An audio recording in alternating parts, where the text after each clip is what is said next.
Queridos, graça e paz. Aqui quem vos fala é o pastor Elias Barbosa e eu quero agradecer a você que está ouvindo esse Spotify e a você que adquiriu essa imersão, esse curso.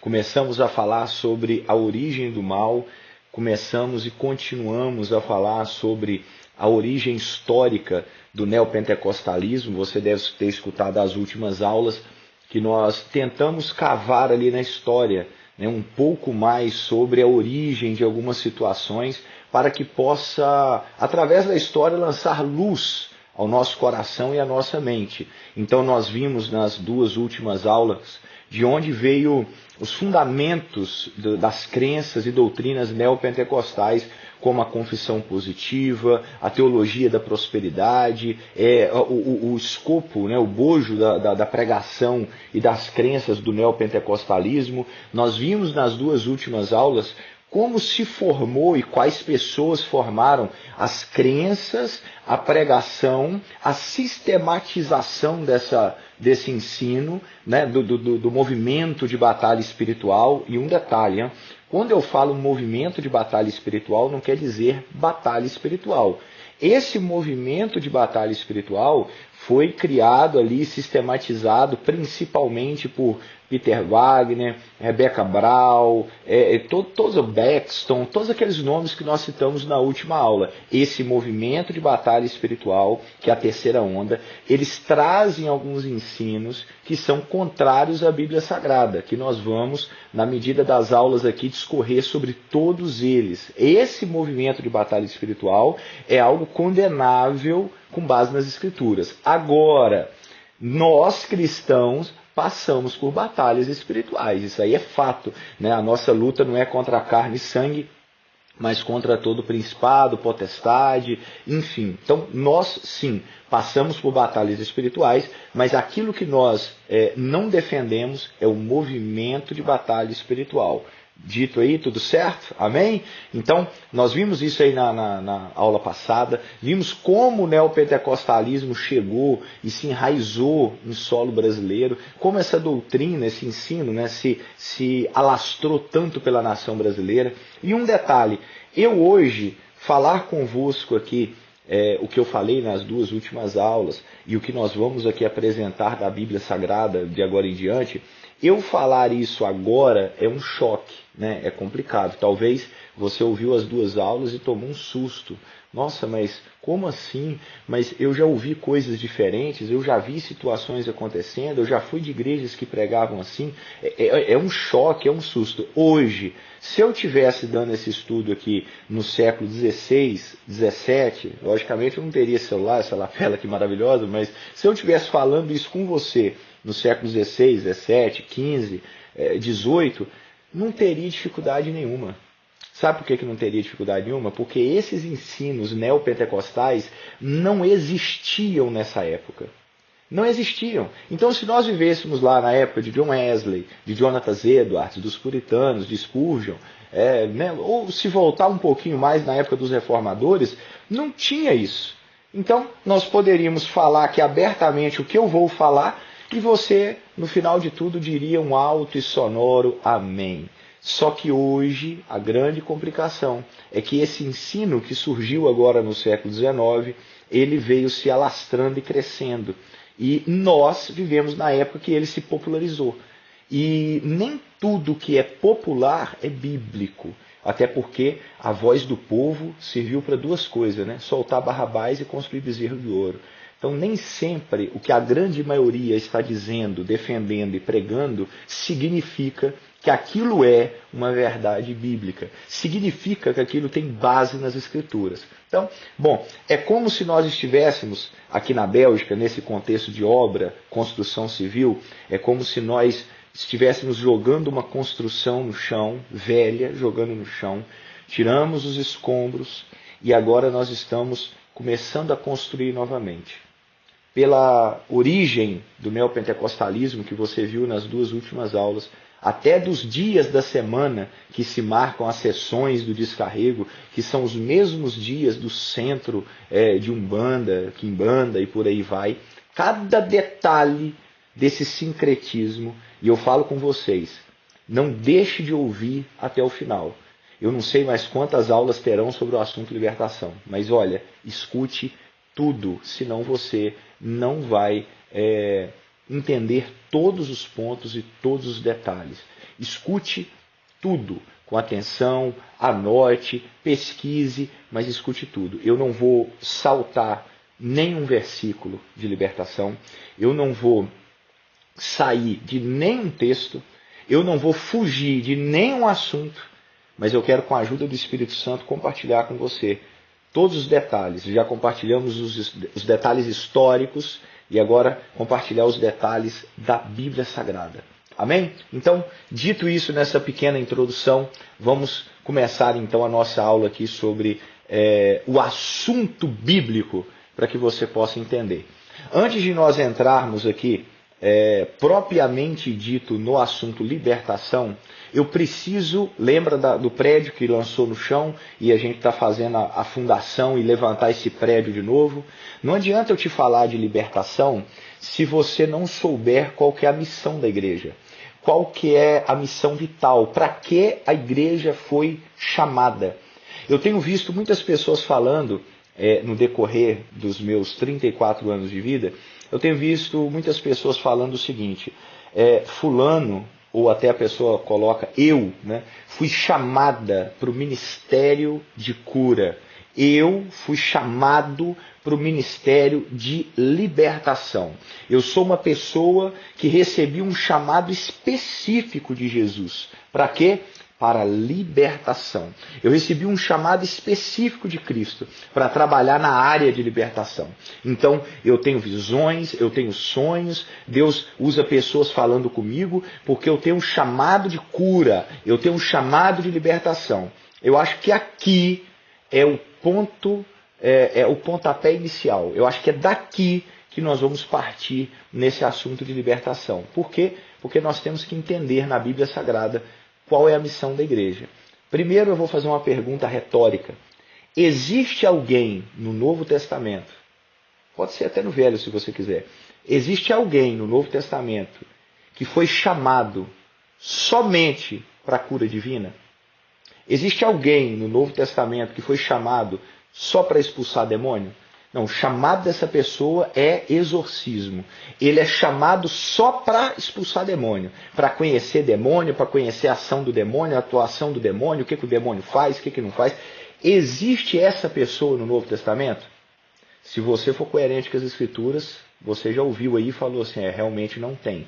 Não há uma só pessoa chamada exclusivamente para expulsar demônio ou para operar milagres. Digo mais, dos 9 dons, os 9 dons do Espírito Santo, que Paulo fala aos Coríntios, você já notou que tem dom até de cura, mas não tem de libertação? Não tem dom de expulsar demônio? Você tem dom de discernir espírito, mas não tem dom propriamente para isso. O ministério de libertação, ele existia na igreja primitiva? Existia esse ministério? Quais ministérios que existiam na igreja primitiva? Vamos começar a responder isso com a Bíblia? Porque senão, eu disse na outra aula que eu não quero dar a minha opinião. Eu não quero falar o que eu penso, o que a Viva Church pensa. Não, eu quero dar a opinião que a Bíblia Sagrada me fornece. Então, eu não sei de tudo, não tenho todas as respostas, mas a Bíblia tem. Então, vamos para a Bíblia? Então, qual que é a missão da igreja? O que os evangelhos falam sobre a missão da igreja? Mateus capítulo 5, versículo 13 ao 16. Mateus 5, 13 ao 16. Vocês são sal da terra, vocês são a luz do mundo. Assim, brilhe a luz de vocês diante dos homens, para que vejam as suas boas obras e glorifiquem o Pai de vocês que está no céu. Mateus capítulo 10, versículos 7 e 8. Por onde forem, preguem essa mensagem. O reino dos céus está próximo. Isso aqui é a missão da igreja. Por onde forem, primeira missão da igreja é resplandecer a luz de Cristo. Está vendo lá, Nós citamos sal da terra, luz do mundo, resplandeça a luz de Cristo diante dos homens. Ok, então nós temos que revelar Cristo para os homens. Missão da igreja, por onde forem, preguem essa mensagem. O reino dos céus está próximo. Qual que é a missão? Pregar a mensagem. O reino dos céus está pronto. Dentro da missão nós temos: curem os enfermos, ressuscitem os mortos, purifiquem os leprosos, expulsem os demônios. Vocês recebem de graça, deem de graça. Aí eu digo para você, a missão da igreja é curar enfermo? Não, porque Jesus não curou todos os enfermos. Por que Jesus entrou no tanque de Betesda, só levantou um paralítico, saiu de lá e deixou todo mundo doente? A missão dele então não era curar enfermo. Todos os enfermos da época que Jesus viveu foram curados? Não. Todos os enfermos na época que os apóstolos viviam foram curados? Não. Pode ver um exemplo que nós vamos citar aqui depois, Atos 5, que as pessoas reuniam os doentes e colocavam na rua para quando Pedro passasse, a sombra de Pedro tocasse as pessoas. É Pedro que andou com a sombra assim, caçando gente? Não. É Pedro que falou assim, eu quero curar todo mundo? Não. Pedro estava andando e eles colocavam crendo que a sombra ia tocar e ia curar. Mas Pedro curou todo mundo? Não. Paulo curou todo doente? Não. Então, a missão da igreja não é curar enfermo. A igreja não está aqui, Deus não levantou curandeiros para a gente sair curando pessoas e tudo mais em hospitais. Então a missão da igreja não é curar enfermos. A missão da igreja é ressuscitar mortos? Seu terror do IML? Não.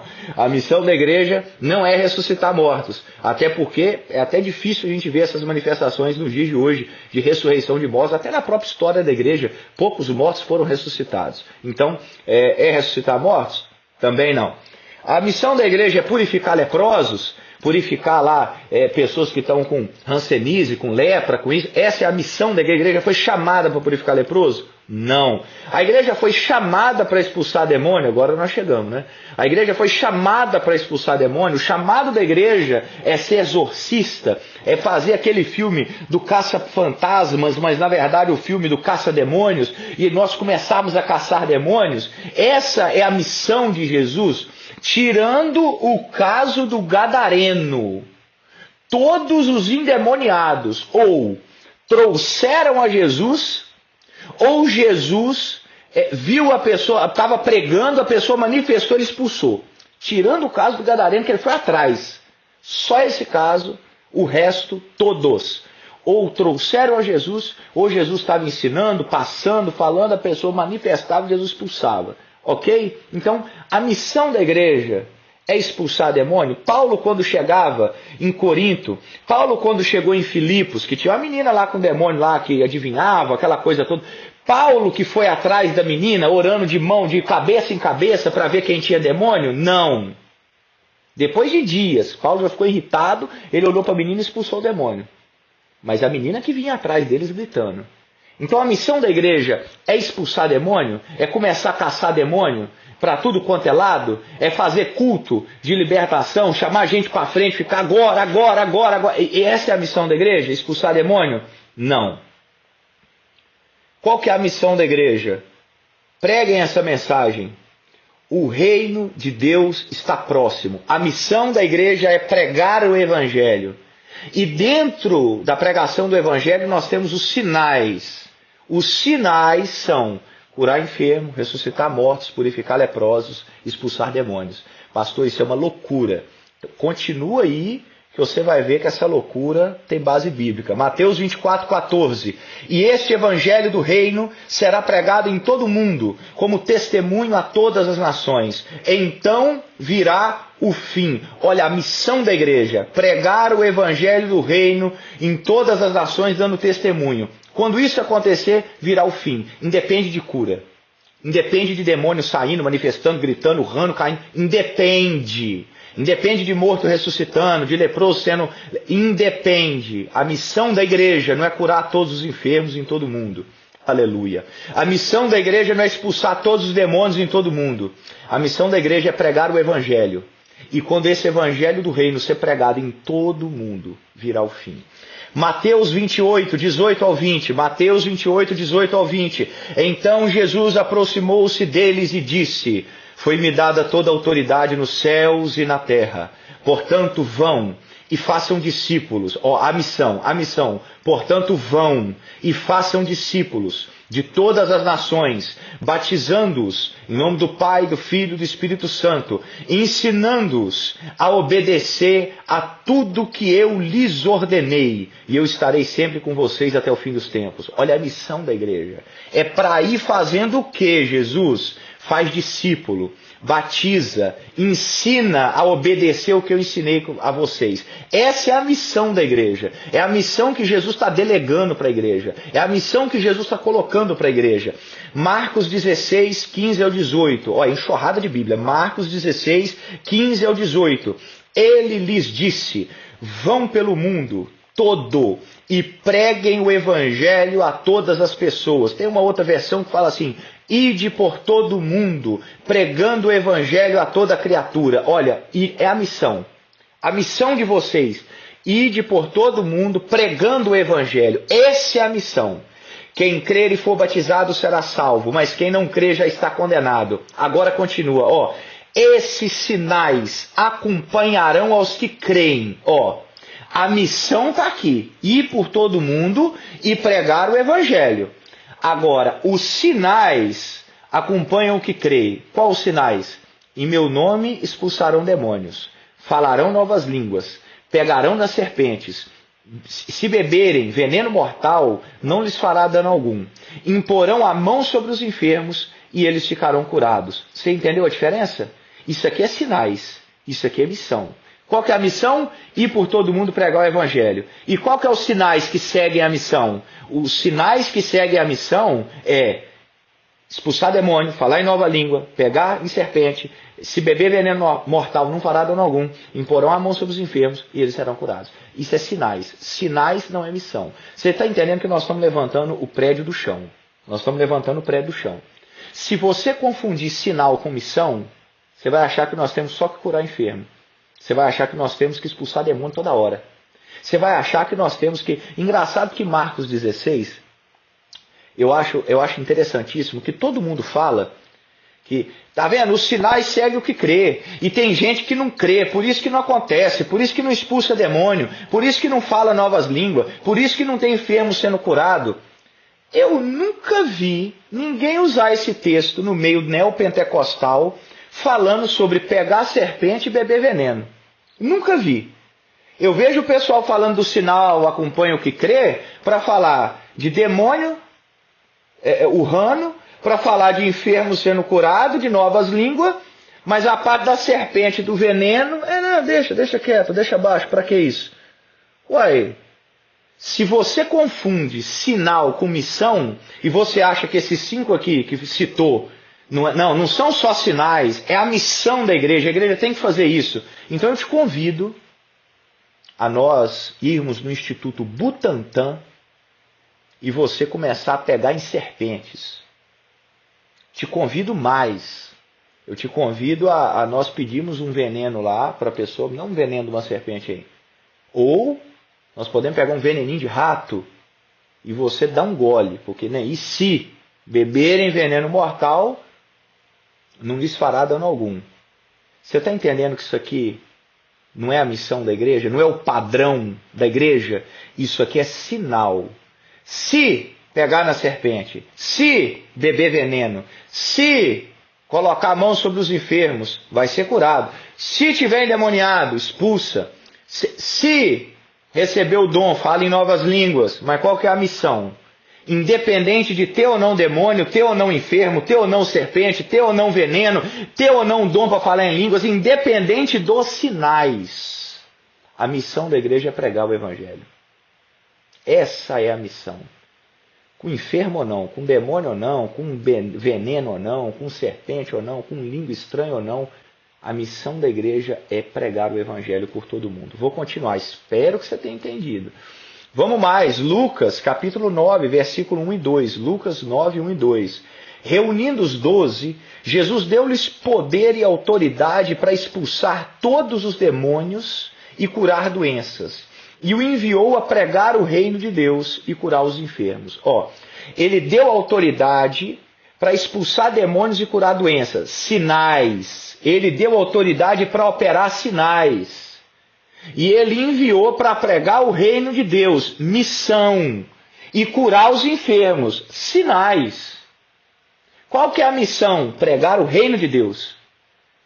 Uai, mas está falando aqui curar enfermos, operar sinais. Mas o sinal não é a missão. A missão da igreja é pregar. Lucas capítulo 10, versículo 9.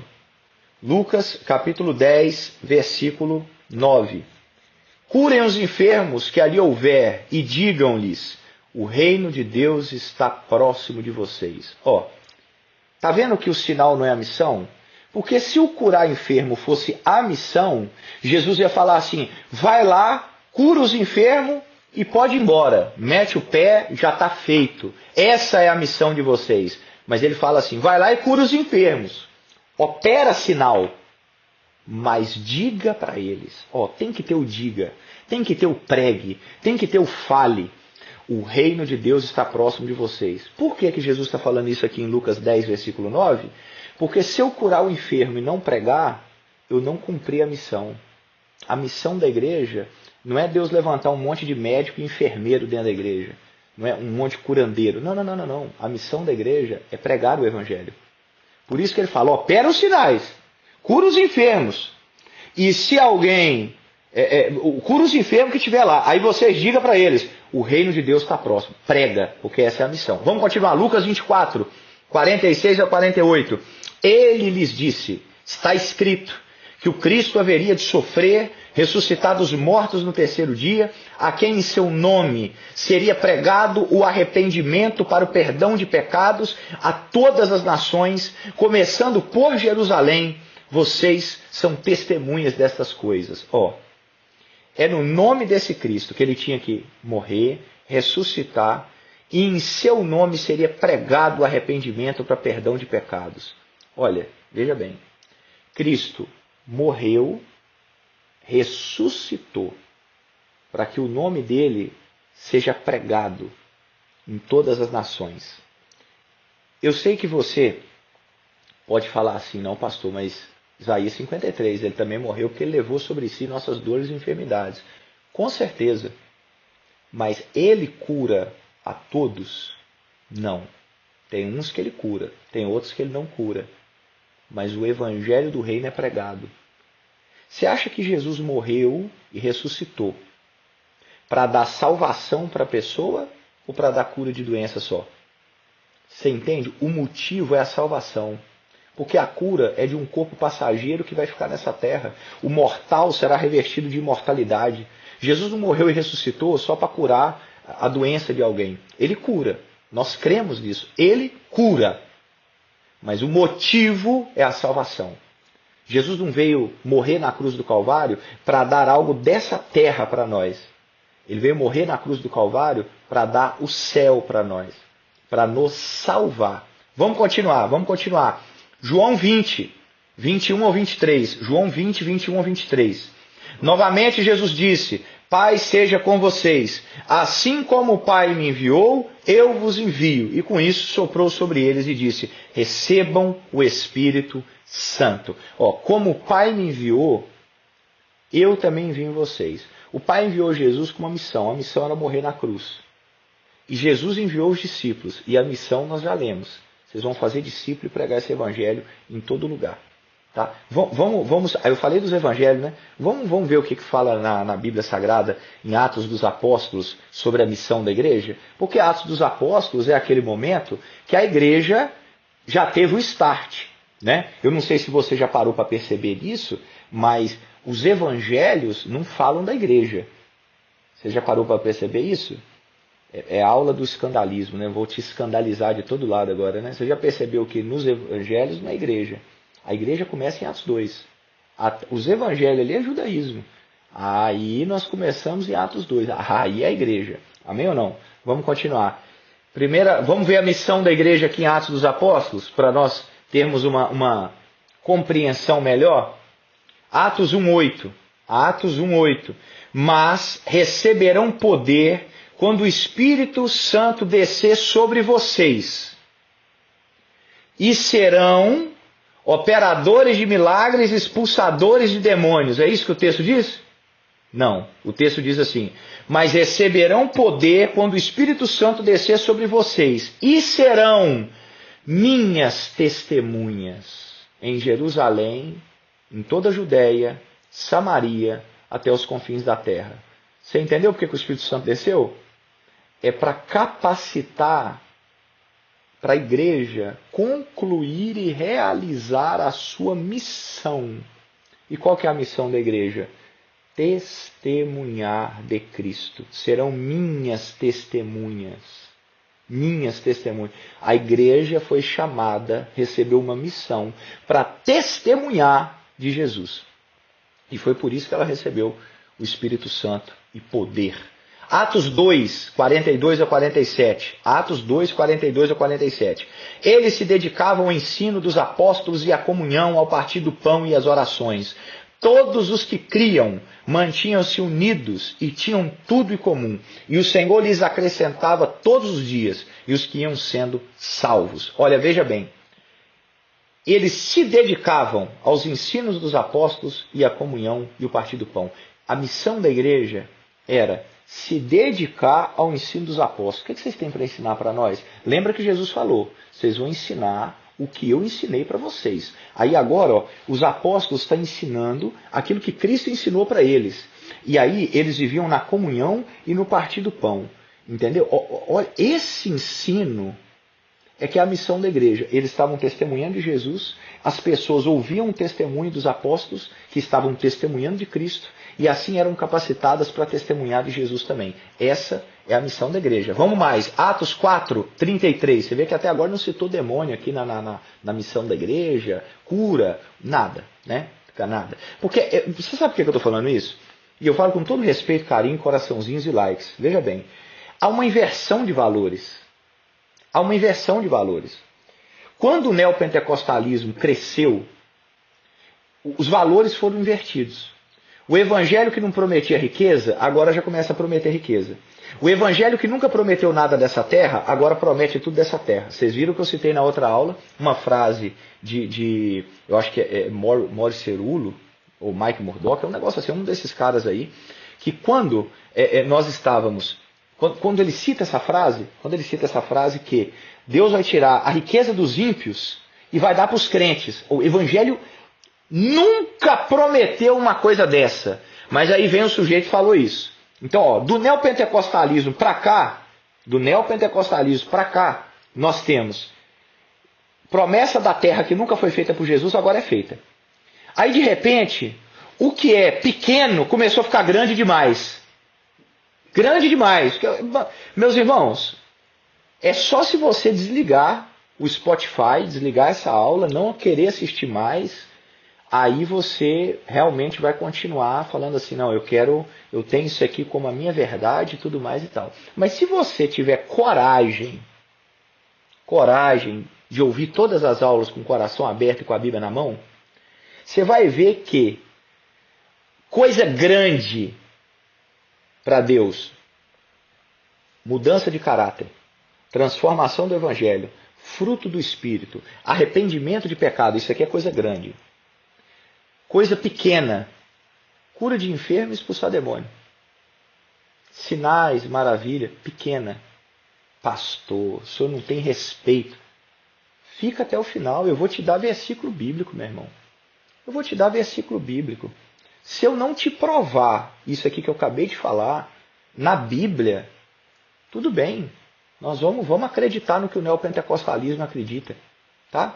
Mas eu vou te dar os textos bíblicos. Você vai ver que o foco da igreja nunca foi, nem nunca será, medicina e esoterismo. Nunca. Sempre foi Jesus. O foco do evangelho é Jesus. Vamos continuar. Atos 4:33. 4:33. Com grande poder os apóstolos continuavam a testemunhar da ressurreição do Senhor Jesus e grande graça estava sobre todos eles. Ó, com grande poder. O sinal acontecia, o expulsar demônio acontecia, mas era uma coisa que acontecia. Não era programado, buscado, não tinha uma agenda. Não, vamos pôr uma agenda aqui, ó. Vamos preparar aqui tal dia para a gente poder fazer aqui, ó, expulsar os demônios, caçar demônio em Jerusalém. Já faz um papiro aqui, faz uma arte bonita, separa, olha, grande noite de caça, de expulsar demônios e tal. Irmãos, eu brinco assim, eu falo meio brincando, mas não é desrespeitando você não, meu irmão. Quem me conhece de próximo sabe que eu gosto de brincar assim, mas é com todo carinho e respeito. Mas tire a brincadeira e pensa no que eu estou te falando, se tem verdade ou não. Nenhum apóstolo divulgava em Jerusalém que ia ter noite de curas e milagres. Olha, vem aqui acompanhar agora, demônios serão expulsos. Se tiver alguém endemoniado, vem. Não tinha. O foco dos apóstolos era anunciar, testemunhar a ressurreição do Senhor Jesus. Vinha um enfermo, curava. Aparecia um demônio, expulsava. Mas o foco era testemunhar da ressurreição de Cristo. Atos 5, 12, 15 e 16. Atos 5, 12, 15 e 16. É o texto que eu falei, ó. Os apóstolos realizavam muitos sinais e maravilhas entre o povo. Olha aí, ó, os apóstolos realizavam muitos sinais e maravilhas entre o povo. De sorte que traziam os doentes para as ruas, colocavam em camas, esteiras, para que ao menos a sombra de Pedro, quando esta passasse, cobrisse alguns deles. Crescia o número de pessoas das cidades vizinhas, Jerusalém, que traziam os doentes e os que eram atormentados por espíritos imundos, e todos eram curados. Veja bem, vamos colocar aqui algum ponto. Eu estou dizendo que milagres acontecem, sinais acontecem. O meu grande receio de dar essa aula é porque as pessoas querem me colocar no 8 ou no 80. Ou eu creio em todas as mentiras do neopentecostalismo, ou eu não creio em nada. E eu estou para te falar nessa aula que eu estou aqui no meio termo, que eu creio em tudo que está na Bíblia. Os apóstolos realizavam sinais, maravilhas, mas a missão dos apóstolos era testemunhar e anunciar Jesus. Pega os textos que Paulo está chegando diante de Festo, Félix. Pega esses textos que ele está chegando diante de César, todo lugar. Você não vê Paulo operando cura, expulsando demônio em todo lugar. Mas todo lugar que Jesus levava a Paulo era para Paulo anunciar. Anunciar o quê? Curas e milagres, libertação de demônios. Anunciar Jesus. A missão de Paulo não era curar todos os doentes da rua. Não era expulsar todos os demônios. Era anunciar Jesus. Pega em Atos dos Apóstolos. Lê Atos dos Apóstolos na sua casa, meu irmão. Você tem casos de curas, casos de milagres e casos de endemoniados, que eu quero citar todos os casos de endemoniado aqui nessas aulas. Mas você vai ver que é minoria diante da divulgação do Evangelho, a divulgação, o sinal. Paulo fala isso, né? Eu não vim só com sabedoria de palavras entre vocês, eu também vim com o poder de Deus, operando milagres e sinais, mas ele mesmo fala, a sabedoria de Deus e o poder de Deus é Cristo. Então ele anuncia isso para as pessoas. É anunciando Cristo. O sinal é para o ímpio. Você sabia disso? A Bíblia fala o sinal é para o ímpio. Quando Paulo vai falar em 1 Coríntios 14 da língua estranha, ele fala assim, a língua estranha é um sinal, é para o ímpio. Sinal não é para crente, é para quem é ímpio, que precisa ficar crendo, vendo para crer. Então na hora que eu operava sinais, milagres e tudo mais, nossa, que é isso e tal, eu olhava, lindo. Mas a pregação é a missão da igreja. Antes de mais nada, você notou aqui que o texto diz que as pessoas traziam os doentes, colocavam na rua, em camas e esteiras, para que ao menos a sombra de Pedro, quando passasse, cobrisse alguns deles. Primeiro ponto, você notou aqui no texto que não fala que a sombra curou ninguém? Você notou? Que geralmente a gente fala, até a sombra de Pedro curava. O texto fala que trazia doente e colocava lá para a sombra de Pedro tocar. Mas o texto, pastor, mas se trazia e colocava, lógico que curava. Esse lógico já é adendo. Esse lógico aí já é uma exegese, que a gente coloca no texto. Só está falando que colocava lá para a sombra cobrir. Agora, se foi curado, se não foi curado, você também não vê Pedro mandando aqui ninguém trazer. Pedro não manda trazer, não é Pedro que organiza isso, Pedro não ora a Deus para curar, zero. As pessoas que trazia, colocava para a sombra curar, mas o texto não fala também que foi curado. Vamos continuar, é muita polêmica, né? Você já deve estar pegando ódio de mim, mas tudo bem. Atos 8, 4 e 5. Atos 8, 4 e 5. Os que haviam sido dispersos pregavam a palavra por onde quer que fossem. Filipe desceu a uma cidade de Samaria e ali pregava o Cristo. Veja bem, isso aqui, Saulo se levantou perseguindo geral. Aí, no que começou a perseguir geral, dispersou a turma. E os que haviam sido dispersos, começou a curar todos os enfermos e expulsar todos os demônios. É isso que o texto está falando? Não, o texto está falando assim. Os que haviam sido dispersos pregavam a palavra por onde quer que fossem, porque essa é a missão. Aí Filipe foi para uma cidade de Samaria lá. E o que ele fazia lá? Pregava o Cristo. Essa é a missão da igreja. Essa é a missão. Atos 14, 3. Paulo e Barnabé passaram bastante tempo ali, falando corajosamente do Senhor, que confirmava a mensagem de sua graça, realizando sinais e maravilhas por meio deles. Eu poderia ter lido só esse versículo encerrado. Só esse. Porque esse aqui resume a opinião que eu estou tentando passar para você. Porque pode ser que você está me ouvindo e achando que pastor Elias é contra sinais, contra maravilhas e contra expulsar demônios. Pelo amor de Deus. Você não tem que falar o que você entendeu que eu disse. Você tem que falar o que eu disse. E agora eu vou falar mais uma vez o que eu estou dizendo. Paulo e Barnabé passou bastante tempo falando corajosamente do Senhor. Cumprindo a missão. Pregando o evangelho, falando do Senhor. E Deus, o Senhor, confirmava a mensagem pela sua graça, realizando sinais e maravilhas. Obrigado, para mim é isso, até logo, passe bem. A missão é pregar a mensagem e o evangelho. O sinal é confirmação da mensagem. O sinal segue. Missão da igreja, pregar o evangelho. Abaixo vem os sinais. Não é o contrário. Opera sinais e depois prega. Não. Prega, anuncia o Cristo. Os sinais está no bojo, está embaixo, está anexado, está acompanhando. Não é o mais importante. Ok? Atos 15, 35. Mas Paulo e Barnabé permaneceram em Antioquia, onde ensinavam e pregavam a palavra do Senhor, junto com muitos outros. Note, ficavam em Antioquia, fazendo o quê? Ensinando e pregando a palavra de Deus. Está vendo como é que o foco, talvez você que adquiriu essa imersão, ou talvez você que está ouvindo no podcast, está vendo como é que o foco está distorcido? Na nossa geração, por causa dessa lepra do neopentecostalismo, nós fomos ensinados o contrário. Tem que ter sinal. Sinal que é o top.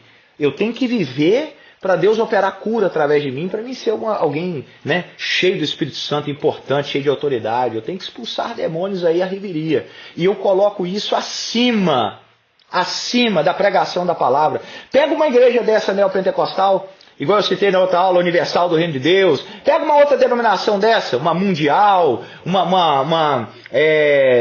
Tempo de Milagres. Pega uma dessa. Faz um culto lá sem ter cura. Faz um culto lá sem ter manifestação de supostas curas, supostas manifestações demoníacas, supostas revelações. Faz um culto nessa igreja sem ter revelação, cura, demônio manifestando, só com a pregação da palavra. Vê se vai continuar cheio. Vê se vai continuar abarrotada de gente. Essa inversão de valores não é a Bíblia que traz. Os apóstolos, gente, eu estou falando de Paulo, de Barnabé, de Pedro. A missão desses apóstolos era pregar e ensinar a palavra de Deus. Mas hoje a gente vê isso como pouco demais. Está vendo como é que inverteu? O que tem valor a gente está vendo como pouco. E o que é trivial, a gente coloca como muito. Pastor, como assim é trivial? Eu te falei que eu vou te provar. Fica na aula.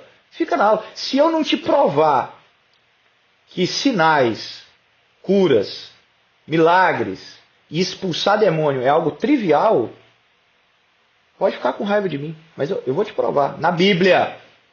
Vamos ver o que as epístolas do apóstolo Paulo falam sobre a missão da igreja? Vamos ver como é que Paulo caracteriza a missão da igreja? Vamos ver se Paulo fala que talvez nós lemos agora nos evangelhos, né? Qual que é a missão da igreja? Bacana. Nós lemos agora no Atos dos Apóstolos qual que é a missão da igreja. Agora vamos ver nas cartas de Paulo qual que é a missão da igreja? Eu vou até beber uma água. Maravilha. Vamos ver agora nas cartas de Paulo o que Paulo fala sobre a missão da igreja? Quem sabe, né? Agora Paulo vai falar que a missão da igreja é curar enfermo e expulsar demônio. Vamos ver. Romanos 1,5. Por meio dele e por causa de seu nome, recebemos graça e apostolado. Agora vem a missão. Recebemos graça e apostolado. Para quê, Paulo? Para chamar entre todas as nações um povo para a obediência que vem pela fé.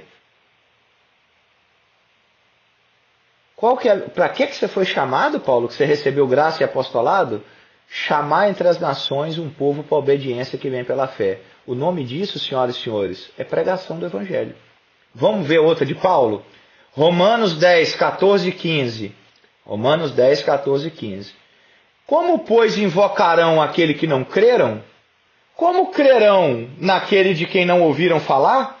E como ouvirão se não houver quem pregue? E como pregarão se não forem enviados? Como está escrito, como são belos os pés dos que anunciam as boas novas. Você está vendo que tudo está ligado? O crer, o ser enviado. Como que eles vão crer se não ouviram falar? Como que vai acontecer isso? Aí ele termina falando assim, como são belos os pés. De quê? O que vai mudar a vida dessa galera aqui, ó, que invoca porque não crê? Como crerão? O que muda a vida dessa pessoa? É o anúncio das boas novas. É a pregação do Evangelho. O foco do Evangelho, a missão do Evangelho, o poder do Evangelho não está na cura de enfermos e expulsar demônio, está na pregação da palavra de Deus.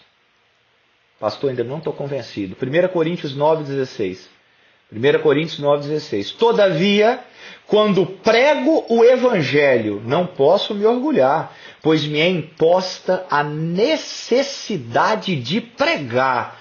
Ai de mim, se não pregar o Evangelho. Eu quero que você ache um versículo. Aleluia. Eu quero que você ache um versículo na Bíblia que Paulo fala, ai de mim se não curar enfermo, ai de mim se não expulsar demônio. A missão não é essa. Por isso que ele fala, ai de mim se não pregar o Evangelho, porque a missão é pregar o Evangelho, não é curar enfermo nem expulsar demônio. 2 Coríntios, capítulo 5. Calma que eu só estou levantando a estrutura do nosso prédio, tá bom? Eu estou te dando os textos porque eu espero que, não o pastor Elias, mas eu espero que a palavra te convença. Eu espero que você tenha essa humildade da palavra de Deus te convencer. Porque eu não estou te dando aqui um versículo isolado igual o neopentecostalismo faz, não. Eu não estou pegando lá Eclesiastes 2, eu sou a rosa de Saron e o lírio dos vales, para falar para nós fazer uma campanha da rosa ungida com base em Eclesiastes 2:1. Não estou pegando versículo aqui isolado, sem contexto, distorcendo para te fazer acreditar numa heresia. Não. Eu te dei uma renca de versículos dos evangelhos, uma vasta de versículos de Atos dos Apóstolos, e agora estou dando versículos de cartas paulinas, para te provar que a missão da igreja não são os sinais. Sinais acompanham, mas a missão é pregar o Evangelho. 2 Coríntios 5, 18 ao 20. 2 Coríntios 5, 18 ao 20. Tudo isso provém de Deus, que nos reconciliou consigo mesmo por meio de Cristo e nos deu o ministério da reconciliação. Somos, pois, embaixadores de Cristo, como se Deus estivesse fazendo o seu apelo por nosso intermédio. Ó, embaixador é aquela pessoa que fala por alguém. Eu vou falar de novo. Embaixador é a pessoa que fala em nome de alguém. Embaixador do país fulano, ele chega para falar em nome daquele governo, daquele país, né? Quando você quer resolver um negócio no Brasil, aqui em Bruxelas, na Bélgica, aonde que você vai, meu lindo? Você vai na embaixada, porque a embaixada do Brasil trata assuntos do Brasil, ok? Nós somos embaixadores de Cristo. Eu já quero dar até aleluia. Porque nós tratamos de assuntos de Cristo. Quando alguém quer saber algo de Cristo, ele vem na igreja. Nós somos embaixadores de Cristo. Então nós anunciamos o quê? Cristo. Falamos de quê? Cristo. Falamos do quê? Cristo. Deus faz o apelo. É como se Deus fizesse o apelo dele através de nós, por nosso intermédio. Veja bem, Deus nos deu, Cristo nos deu esse ministério da reconciliação. Como que acontece a reconciliação do pecador com Deus? É através do quê? De cura? É através do quê? De expulsar demônio? Lógico que é. Você expulsa o demônio e a pessoa fica liberta. E aí? Você não tem que falar nada com ela? Só expulsa o demônio. Só opera a cura. Eu quero chamar a sua atenção que centro de macumba também tira espírito, viu? Eu vi um vídeo um dia desse no TikTok. Se bobear uma aula dessas aqui, eu até ponho o vídeo para vocês ouvirem. Uma médium falando. Não mexa com o mundo espiritual se você não conhece. Tenha respeito. Procure um médium, alguém sensitivo, alguém que teve a visão aberta. Uma médium, taróloga, que está falando. Eu vejo crente usando esses mesmos termos. Visão aberta, sensitivo. Olha o sincretismo, como é que ele está enraizado na gente.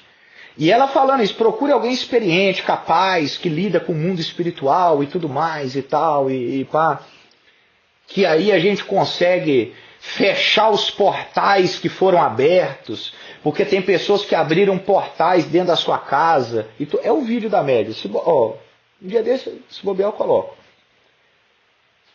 Essa mulher, né, ela deixou até o telefonezinho na legenda. Eu olhei o vídeo e falei, audácia. Ela fala que ela tira espírito. E aí? Qual que é a diferença então? Já que o médium, o macumbeiro lá, o médium, o pai de santo, sei lá como é que é o nome, tira o espírito. E aí você fala, não, eu fui chamado para o Ministério da Libertação, e eu também tiro espírito, ou o Ministério da Cura, e eu tiro espírito, e curo, top, beleza. Mas e aí, essa é a missão? Não, Paulo está falando aqui que ele nos deu o Ministério de Reconciliação. O que reconcilia Deus e o homem é o caminho. O caminho é Cristo. Para você anunciar o caminho que é Cristo, você prega. Prega o quê? O Evangelho. A missão. A missão. O ministério da reconciliação, ele só acontece quando você prega Cristo. Quando você anuncia Cristo. Aí sim, a pessoa é reconciliada. Pode ter cura, pastor? Claro. Mas demônio saindo, também ajuda, né? Ajuda. Mas é sinal. Para aquela pessoa crer e se converter, você tem que pregar a palavra. Porque a fé vem pelo ouvir. E o ouvir da palavra. Então é na hora que você anuncia a palavra que a pessoa crê. Vou continuar. Gálatas 1, vamos ver se Paulo fala aqui da nossa missão sendo curar enfermo, limpar leproso, pegar em serpente. Vamos ver se essa é a missão da igreja ou se é só os sinais que seguem. Gálatas 1, 15 ao 16. Esse texto é lindo. Gálatas 1, 15 e 16. Mas quando Deus, que me separou desde o ventre materno e me chamou por sua graça, decidiu revelar seu Filho em mim, para que eu curasse enfermo e expulsasse demônio. Não. Para que eu anunciasse ele entre os gentios. Tá claro igual uma água cristalina, né, meu irmão? Paulo está falando assim, me separou desde o ventre e me chamou por sua graça. Decidiu revelar seu Filho em mim. Para quê? Aí vem a missão. Agora vem a causa. Vem a causa. Para que eu anunciasse ele entre os gentios. Pregação do Evangelho. Essa é a missão. Você já está começando a ficar ciente da sua missão? Tá, vamos construindo mais o prédio? Efésios 3, 7, 8. Estou te falando que é versículo Codedel. Você não acredita. Você pode me chamar de tudo, irmão, mesmo de herege. Você pode falar assim, eu não concordo com você, mas herege vai ser difícil você me chamar, porque eu estou te dando uma renca de versículo. Efésios, e detalhe, se você não concordar com isso aqui, o lado bom de ser bíblico, né? Cadê a galera da Viva Church que está ouvindo aqui? O lado bom de ser bíblico, o lado ruim é que a gente hoje é minoria, mas o lado bom de ser bíblico é que a pessoa, para falar que não concorda com você, ela tem que falar que não concorda com a Bíblia. Aleluia. Efésios 3, versículo 7 e 8. Efésios 3, 7 e 8. Tornei-me servo deste evangelho pelo dom da graça de Deus, a mim concedida pela operação do seu poder. Embora eu seja o menor dos menores de todos os santos, foi-me concedida essa graça. De quê? De anunciar aos gentios as insondáveis riquezas de Cristo. Olha para você ver. Paulo está falando que tornou servo do Evangelho pelo dom da graça de Deus. Foi concedida essa graça pela operação do poder de Deus. E ele fala assim, olha, embora eu seja o menor de todos os santos. Aí ele fala, foi-me concedida essa graça. Paulo está falando isso, meu irmão, com o coração feliz, repleto, cheio, alegre. Sabe, como se ele tivesse recebido aqui a maior honra das honras. Que é, né? Hoje as pessoas não consideram nada. Anunciar o evangelho, amém, amém, eu falo para um, para outro. Considera isso bobeira. Considera isso trivial. Legal é operar milagre. Tira o cadeirante, pega o cadeirante, põe ele para andar, o paralítico andou, nossa, isso é que é top. Mas para Paulo, a grande graça que foi concedida por Cristo, não foi os milagres que ele operou. Não foi o lenço dele que foi levado e aonde o lenço era colocado tinha milagre, como enfermo sendo curado e demônio saindo. Para Paulo, a grande graça, aleluia, que Deus concedeu para ele é anunciar aos gentios as insondáveis riquezas de Cristo. Isso que é grande para Paulo. E olha que Paulo foi usado em muito milagre, muito sinal. Mas na hora que Paulo vai falar do que é grande que ele recebeu, ele fala assim, de eu poder anunciar Cristo. Que isso? Efésios 4, 11 ao 13. Efésios 4, 11 ao 13. E ele designou alguns para apóstolos, outros para profetas, outros para evangelistas, outros para pastores e outros para mestres, com o fim de preparar os santos para a obra do ministério, para que o corpo de Cristo seja edificado, até que todos alcancemos a unidade da fé e do conhecimento do Filho de Deus e cheguemos à maturidade, atingindo a medida da plenitude de Cristo. Eu estou falando com você que para mim dar essa aula aqui, eu estou há 3 semanas, eu já estou estudando há meses, mas há 3 semanas eu estou quase que incomunicável. Né? O pessoal da Viva Church aí sabe, eu estou mais sumido do que nota de 500 euros. Porque eu estou estudando isso há muito tempo. Justamente porque eu não quero falar a minha opinião aqui para vocês. Né? Porque eu falando a opinião da Bíblia, já tem gente que vai ficar contra mim, com raiva de mim. E se bobear, vai pegar raiva da minha cara. Imagina se eu desse a minha opinião. Então eu estou tirando a minha opinião fora. Eu estou colocando o que a Bíblia fala. Você já parou para pensar, já analisou o texto? Que esses 5 aqui, ó, apóstolo, profeta, evangelista, pastor e mestre. Os 5 é do ministério da palavra. Já parou para prestar atenção nisso? Esses 5 aqui é do ministério da palavra. Não são 5 diferentes. São 5 de... cada um aqui é um ministério. Né? Apóstolo, profeta... Os 5 aqui é ministério da palavra. Apóstolo, pregação da palavra. Profeta. Esse profeta aqui não é o que tem um dom de profecia. Não é o que tem um dom de profecia. Esse profetizar aqui, se você for ver 1 Coríntios 14, fala que aquele que profetiza, edifica, consola, exorta, é o mesmo termo que Paulo usa a Timóteo para falar da Bíblia, que a Bíblia edifica, exorta e consola. Essa profecia, ou esse profeta, é o expositor da palavra de Deus. Tá? Pastor, e o dom de profecia? O dom de profecia é a exposição de uma palavra de Deus. Sabe? Ok? Tudo bem?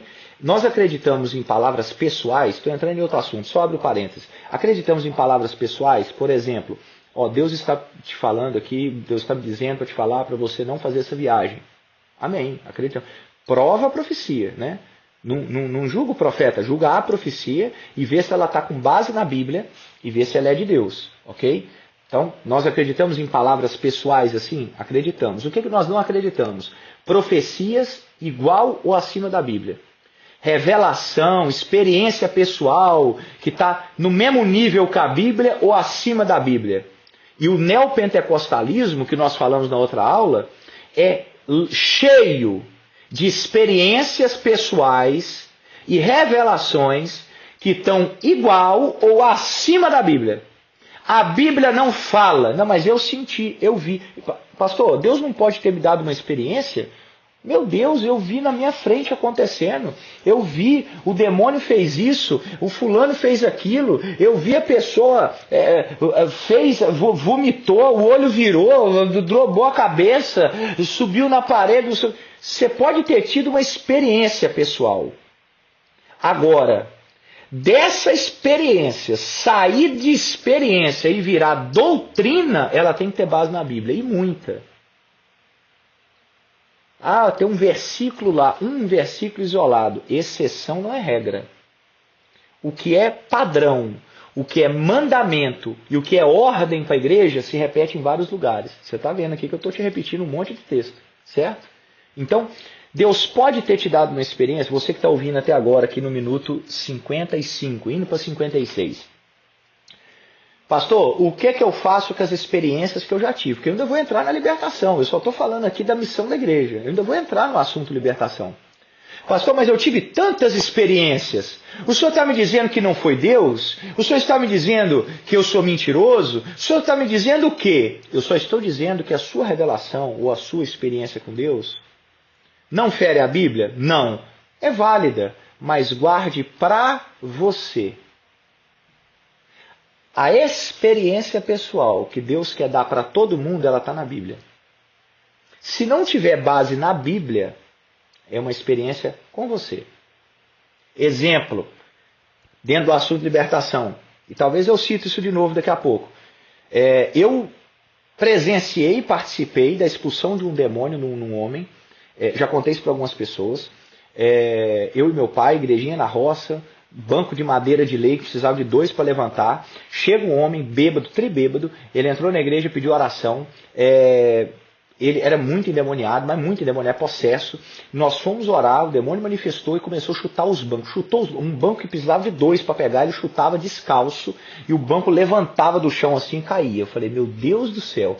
E nós começamos a expulsar, expulsamos em nome de Jesus. Quando o demônio saiu daquele homem, ele que estava bêbado, com cheio de cachaça, bamba, o demônio saiu, na hora, ele ficou sóbrio e o cheiro da cachaça sumiu. Isso que eu acabei de te contar é uma experiência. Eu vou ensinar isso no culto de domingo ou aqui para vocês nessa aula, que todo demônio que se manifesta chuta banco? Não. Eu vou ensinar para você aqui que toda pessoa que estiver bêbada e o demônio sair, ela fica sóbria. Eu vou te ensinar isso? Não. Por que não, pastor? Aconteceu com você. Você viu, mas não está na Bíblia. Eu não tenho versículo bíblico que me fala que toda vez que a pessoa estiver embriagada, o demônio sai, ela fica sã. Eu não tenho esses versículos. Eu não tenho versículo para falar que quando o cara chuta banco, ele está endemoniado porque chutou banco. Não sei o que. Eu não tenho esses versículos. Essa experiência que eu tive é real? É válida? Para quê? Para eu guardar para mim. Não é para mim ensinar para o povo de Deus. Ensino para a igreja é Bíblia. Aí eu fico com medo de você ter 10 experiências que não estão na Bíblia e você usa essas experiências para ensinar os outros. Aí você entra em pregação no YouTube, canal no YouTube, paga curso para pessoas sobre cura, sobre libertação, sobre tal. E as pessoas te ensinam um conteúdo que em 1 hora tem 5 versículos bíblicos e em 55 minutos tem experiência pessoal.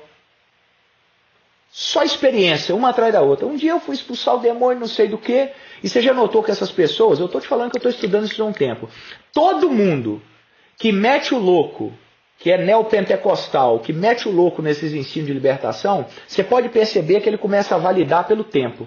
Tem 30 anos que eu trabalho com libertação. Tem 40 anos que eu trabalho nessa área. Pode ficar tranquilo que aquilo que você vai ouvir, eu tenho experiência para falar. Meu querido, eu não quero saber da sua experiência, eu quero saber da base bíblica. Se não tiver base bíblica, pouco me importa os 35 anos que você viveu. Não é porque alguém está 40 anos nas testemunhas de Jeová que ele é crente, que ele é servo de Cristo. Não é porque alguém passou 50 anos nos Mormons que ele está coerente com as Escrituras.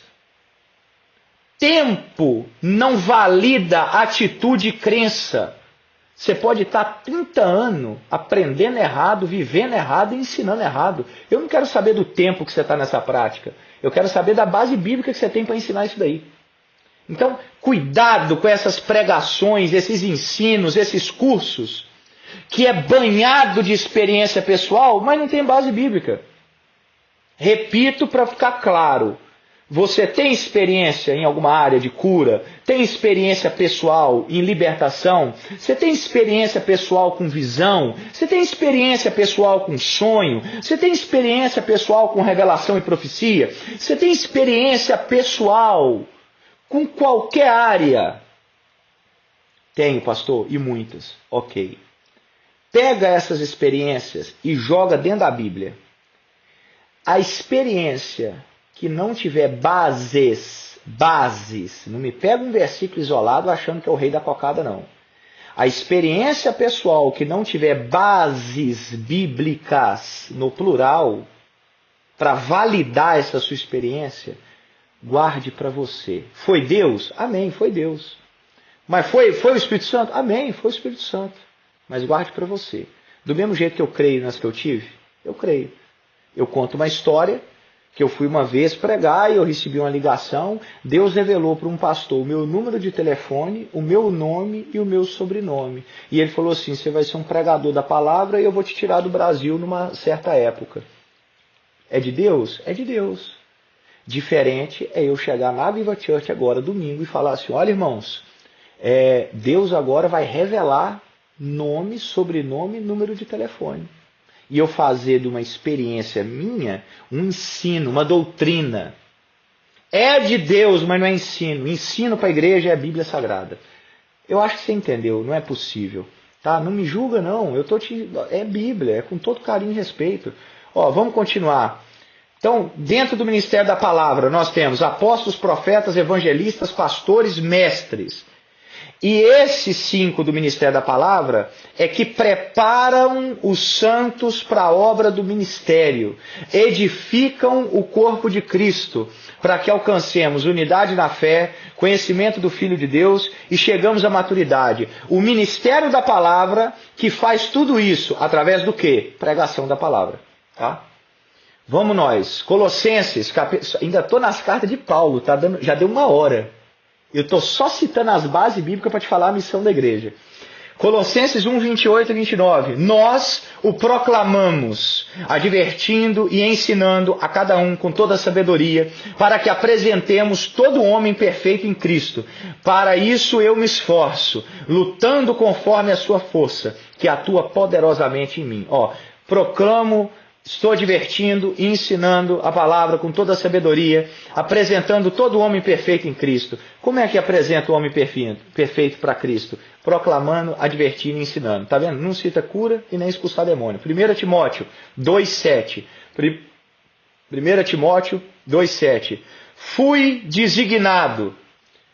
Para quê? Curar e expulsar demônio? Limpar leproso, beber veneno? Não. Fui designado pregador e apóstolo, para ensinar os gentios a verdade. E não falo mentiras. 2 Timóteo, eu já não vou nem comentar, os versículos estão tão claros que eu acho que não é possível. 2 Timóteo 4, versículo 2. Pregue a palavra, esteja preparado, a tempo e fora de tempo. Repreenda, corrija, exorte com toda paciência e doutrina. Está vendo?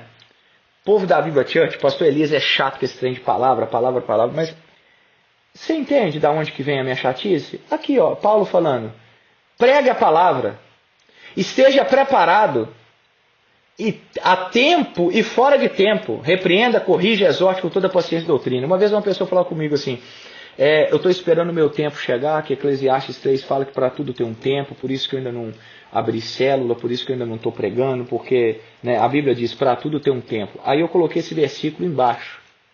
Pregue a palavra, esteja preparado em tempo e fora de tempo. É assim que o diabo trabalha. Ele pega um versículo isolado para tentar te convencer. Para tudo tem um tempo. É verdade, para tudo tem um tempo. Realmente não vou pregar agora não. Peraí, Eclesiastes 3 fala que para tudo tem um tempo. O tempo de pregar e não pregar. O tempo de anunciar e não anunciar. Não. Tempo e fora de tempo. Repreenda, corrige e exorte com toda a paciência e doutrina. As outras epístolas, pastor, falam sobre a missão da igreja? Falam. Hebreus 10, 24 e 25. Hebreus 10, 24 e 25.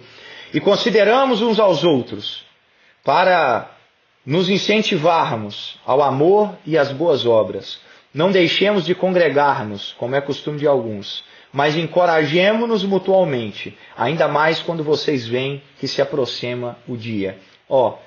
Considerar uns aos outros, incentivar ao amor e boa obra, não deixar de congregar, como é costume de alguns, mas encorajar mutuamente, ainda mais que o dia se aproxima. Como é que você consegue fazer tudo isso? Pregando a palavra e anunciando a palavra do Senhor. 1 Pedro 2,9. Vocês, porém, são geração eleita, sacerdócio real, nação santa, povo exclusivo de Deus. Nossa, que alegria. Aí a pessoa para o versículo aqui. Que alegria. Falar igual os worshipeiros. Oh, Jesus. Olha aí, geração eleita. Oh, yes. Sacerdócio real. Nação santa. Povo exclusivo de Deus. Aí vem a missão. Ninguém fala missão. Aí vem a missão. Tudo isso aqui que foi falado, geração eleita, sacerdócio real, nação santa, povo exclusivo de Deus. Isso tudo tem um motivo, tem um porquê. Para que é isso tudo aqui? Para anunciar as grandezas daquele que os chamou das trevas para a sua maravilhosa luz. Geração eleita que não anuncia a grandeza daquele que chamou, não é geração eleita. Sacerdócio real que não anuncia a grandeza daquele que chamou, não é sacerdócio. Nação santa, povo exclusivo que não anuncia a grandeza daquele que chamou das trevas para a sua maravilhosa luz, não é. Agora, por que Pedro não falou assim, vocês são geração eleita, sacerdócio real, nação santa, povo exclusivo, para curar enfermo e para ficar expulsando demônio, e na hora que der, você prega? A missão é anunciar Jesus. A missão é pregar o evangelho. Agora pega essa pedrada. Eu tenho que terminar essa aula. Fica comigo, já estou acabando, estou nos últimos versículos, já estou nas epístolas gerais. Qual que é a missão da igreja? 1 Pedro 3,15. 1 Pedro, essa daqui. Irmãos, anotem essa base. 1 Pedro 3,15. Estejam sempre preparados para responder a qualquer um que lhes pedir a razão da esperança que há em vocês. Eu vou falar de novo. Estejam sempre preparados para responder a qualquer um que lhes pedir a razão da esperança que há em vocês. Pastor, o que isso quer dizer? Quer dizer o seguinte, Pedro está falando com nós assim. Tenha a resposta na ponta da língua para qualquer um que vier te pedir a razão da sua esperança, a razão da sua fé. Por que você crê em Cristo? Por que você é cristão? Esteja preparado sempre para responder a qualquer um. Aí você sabe o que eu acho engraçado? Você sabe o que eu acho engraçado? Vai me perdoando aí, meu irmão, mas eu tenho que pregar a palavra, eu tenho que falar essa verdade. Eu acho engraçado que aquilo que a Bíblia manda você fazer, você não faz. Mas aquilo que a Bíblia não manda você fazer, você faz. A Bíblia está falando aqui, olha, você tem que estar sempre preparado para apresentar a razão da sua esperança, a razão da sua fé. A qualquer pessoa, você tem que estar sempre preparado para apresentar isso. Aí você sabe o que eu acho interessante?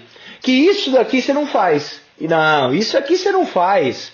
Sabe, um dia desse eu estava vendo um vídeo de um ateu, que ele estava falando assim, como que 8 pessoas saindo da Arca de Noé, 100 anos, 150 anos depois, tem relato histórico que já tinha sociedades já feitas. Como é que 8 pessoas multiplicou tanto para fazer uma sociedade? Isso é irreal, é ilógico, prova que a Arca de Noé é uma farsa. Eu vi um outro homem falando que não tem água suficiente na terra para poder alagar tudo, para ter um dilúvio geral, não tem água para cobrir a ponta do Everest, mesmo se tiver água para cobrir até a ponta do Everest, toda a vegetação seria morta. Como é que os animais herbívoros, depois de sair da arca, iam comer alimentos se não tinha vegetação? Eles iam fazer greve de fome? Porque toda a vegetação teria morrido. Os insetos, alguma coisa assim que estava lá na arca, como é que ia fazer se não tem vegetação, não tem mais nada? E detalhe, os carnívoros dentro da arca, eles comeriam os herbívoros, porque carnívoro não deixa de ser carnívoro.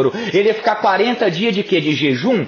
Noé levou um estoque de comida para os carnívoros, ele conseguiu domesticar os animais, maravilha. Mas e quando saíram da arca? Os carnívoros não tinham alimento, porque a água tampou tudo. O carnívoro ia comer o quê? O herbívoro não tinha árvore nem folha para comer. O carnívoro não tinha comida. Ele ia olhar para quem? Ele ia olhar para o herbívoro, ia comer os herbívoros, ia ter uma extinção geral. Aí se um cara desse para com você e começa a fazer essas perguntas de ateísmo, você, José Maria, você não sabe responder, mas sabe falar nome de 20 demônios que não está na Bíblia. Sabe falar qual entidade que age na cidade fulana de tal. A Bíblia manda você saber nome de entidade? Não. A Bíblia dá detalhes sobre as castas de demônio que Jesus cita? Não. A Bíblia fala nome a nome de principados, não. E nem fala e nem manda você querer saber. Mas você faz o quê? Vai atrás de livro, vai atrás de literatura, vai atrás de curso, paga curso. Essa imersão aqui, ó, você pode ter certeza que essa galera não vai pagar para fazer. Essa daqui ninguém paga, porque essa aqui está na Bíblia, né? Essa daqui eu estou usando Bíblia. Eu não estou falando que eu fui uma vez numa casa, encontrei com a Anabelle, e eu olhei para a Anabelle, e a noiva do Chuck apareceu, e eu falei, sai agora, e usei um sal.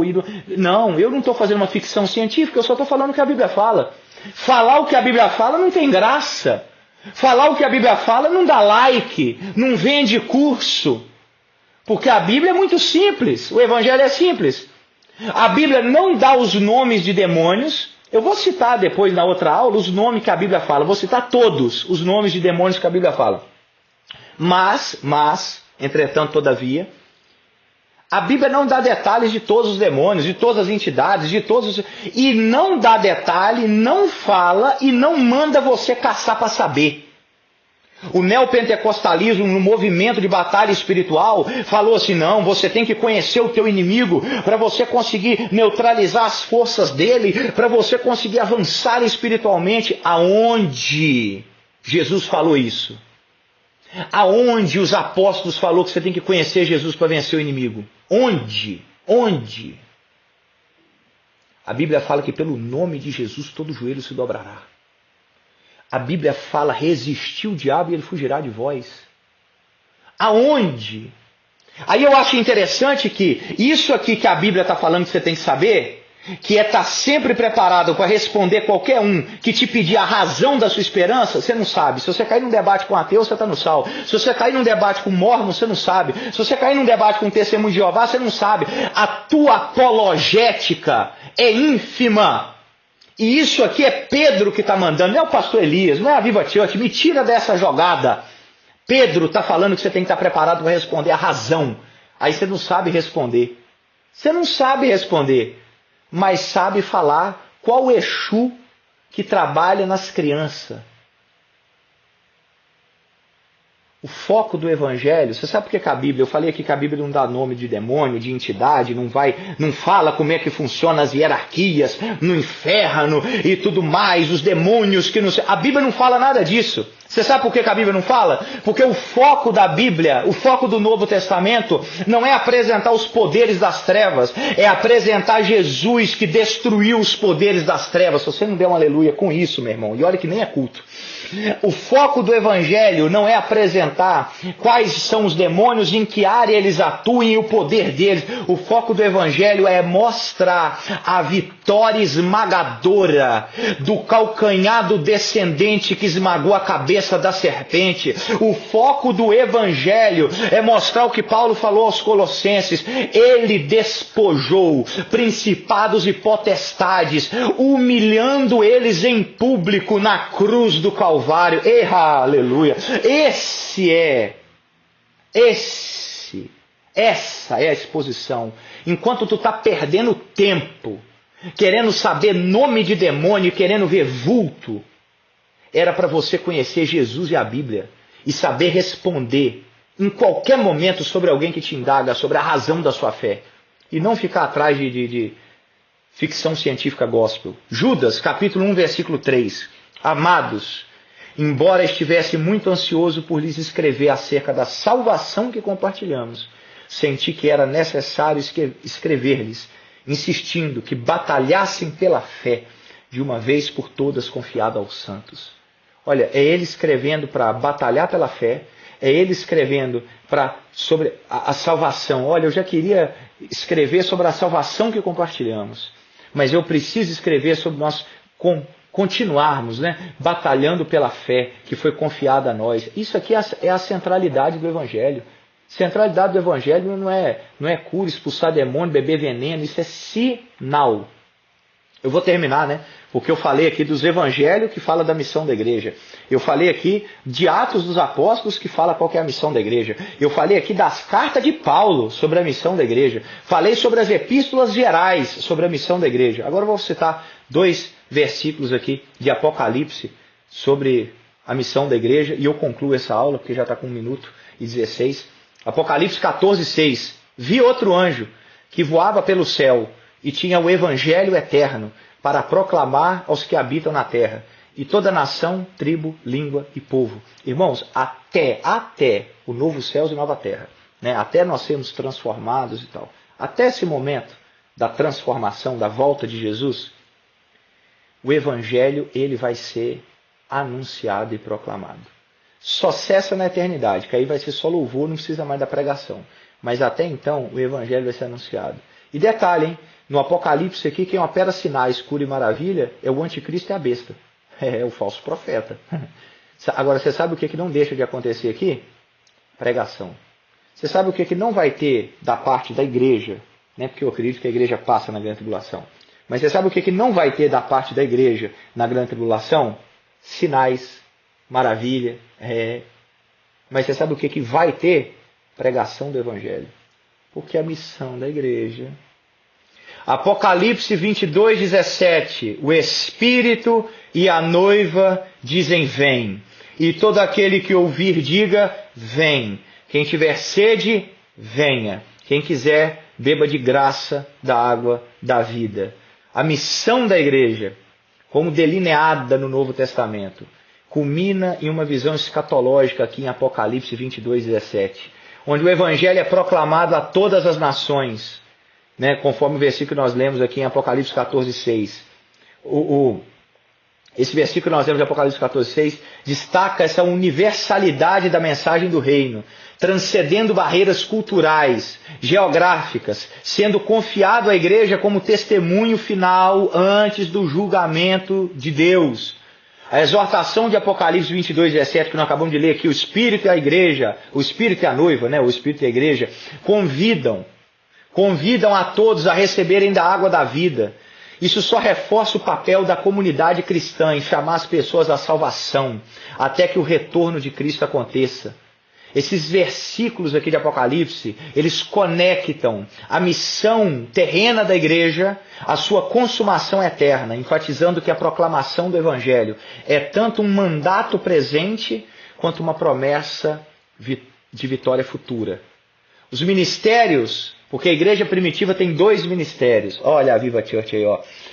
A igreja primitiva tem 2 ministérios. O ministério da palavra. Lembra que eu citei lá dos 5 ministérios? Que o 5 é o ministério da palavra. E tem um segundo ministério, diaconato. Lembra que eu citei um texto lá do apóstolo Paulo que ele fala do ministério da reconciliação? Reconciliação acontece pela pregação da palavra. Então tem dois ministérios na igreja primitiva. Ministério da palavra e em Atos 6 veio o segundo, o ministério do diaconato. São só esses dois ministérios, só. Não tem ministério de cura, não tem ministério de libertação, não tem ministério de visão, não tem ministério de profecia, não tem... Dois ministérios, palavra e diaconato.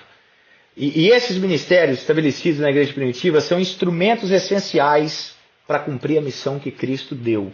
O ministério da palavra, ele está centrado na pregação, no ensino da palavra, na defesa da fé, garante que a mensagem do evangelho seja transmitida com fidelidade e clareza. Esse ministério não se limita aos apóstolos, mas se estende a todos os que são capacitados pelo Espírito Santo para proclamar as insondáveis riquezas de Cristo. É o Efésios 3:8 que nós lemos.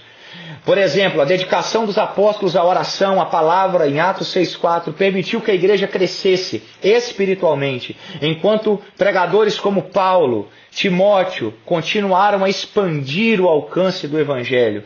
O ministério do diaconato, por sua vez, assegura que a missão da igreja seja vívida, de forma prática, refletindo o amor e a justiça de Cristo. A escolha dos 7 diáconos, em Atos 6, para atender as viúvas, demonstra como o serviço dos necessitados fortalece a unidade e o testemunho da comunidade. O diaconato não é meramente administrativo, é uma expressão do evangelho em ação, como visto no cuidado com os pobres e nas qualificações espirituais exigidas dos diáconos. A interação entre esses ministérios é dinâmica. Enquanto a palavra edifica a fé, o diaconato manifesta a compaixão, ambos glorificando a Deus e atraindo outras pessoas para o reino. A missão da igreja, portanto, é holística, integrando proclamação, ensino, serviço e sinais, como cura e libertação, e santidade. As referências do Novo Testamento mostram que essa missão foi iniciada por Cristo nos Evangelhos, vivida pela igreja primitiva em Atos, explicada e exortada nas epístolas, e será consumada na visão do Apocalipse. Os ministérios da palavra e diaconato não são excludentes, mas completantes, refletindo a diversidade de dons e funções do corpo de Cristo. A igreja é chamada para ser sal dessa terra e luz desse mundo, um sacerdócio real que anuncia as grandezas de Deus, embaixadora da reconciliação divina. A missão da igreja no Novo Testamento é clara e multifacetada. Proclamar o evangelho do reino de Deus, fazer discípulos em todas as nações, edificar os crentes na fé, demonstrar o poder e o amor de Cristo através de sinais, serviço e santidade. As referências bíblicas que eu trouxe aqui para todos vocês, abrangendo os evangelhos, Atos, epístolas de Paulo, epístolas gerais, Apocalipse, mostram que essa missão foi confiada por Cristo, capacitada pelo Espírito Santo e praticada com fidelidade pela igreja primitiva. O ministério da palavra garante a transmissão fiel do evangelho, enquanto o ministério do diaconato assegurava que a fé seja vívida em atos de amor e justiça. Juntos, esses ministérios sustentam a missão da igreja, equiparando para ser uma testemunha eficaz até os confins da terra e até a consumação dos tempos. A visão do Apocalipse com o evangelho eterno proclamado a todos os povos reforça a esperança de que a missão da igreja culminará na vitória final de Cristo, quando todos os que aceitam o convite à água da vida se unirão à noiva para dizer: vem. Eu quero dar uma pausa aqui nessa aula, 1h23. Nós vamos dar uma pausa no vídeo, também no podcast, e nós vamos voltar com a próxima aula, que é a continuação desse assunto. E agora que nós temos a missão da igreja bem desenhada, bem estabelecida, agora que o alicerce desse prédio está bem construído, que você ensinou, que você aprendeu aí, qual que é a missão da igreja, aprendeu comigo não, aprendeu com a Bíblia, ou qual que é a missão da igreja, nós vamos vir com a próxima aula, que nós vamos falar então, dentro dessa missão, onde que está libertação e cura dentro dessa missão. Amém? Te espero na próxima aula. Deus abençoe e até já.